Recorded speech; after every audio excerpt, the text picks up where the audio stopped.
खोपोली शहरात नुकताच निवडणुका पार पडल्या। या निवडणुकीमध्ये नवनिर्वाचित नगरसेविका मानसी मंगेश कालोके या निवडून आल्या होत्या आणि त्याचा राग मनात धरून विरोधक असणारे देवकर कुटुंब यांनी त्याचा राग मनात ठेवला होता आणि 26 डिसेंबरला मानसी मंगेश कालोके यांचे पती मंगेश कालोके हे आपल्या मुलीला 26 डिसेंबरला शाळेमध्ये सोडण्यासाठी सकाळी गेले होते आणि परतीचा प्रवास करत असताना देवकर कुटुंब व त्यांचे काही साथीदार त्यांनी त्यांच्यावरती धारदार शस्त्राने हल्ला चढवला आणि त्यांची निर्गुण हत्या केली होती। या हत्येनंतर आरोपींना जी शिक्षा होईल यासाठी खोपोली शहरातील प्रत्येक नागरिक रस्त्यावर उतरला होता।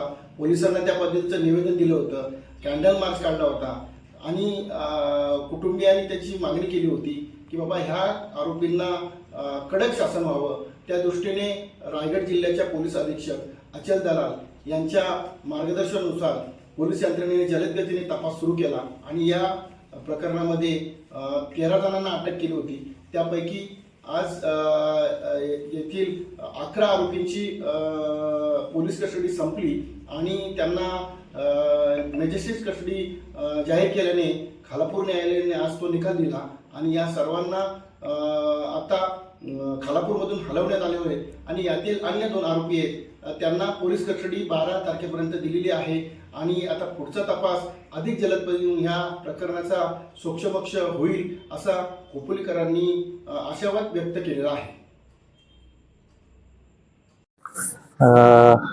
लीगल एड तर्फे मी वकीलपत्र दाखल केलं होतं।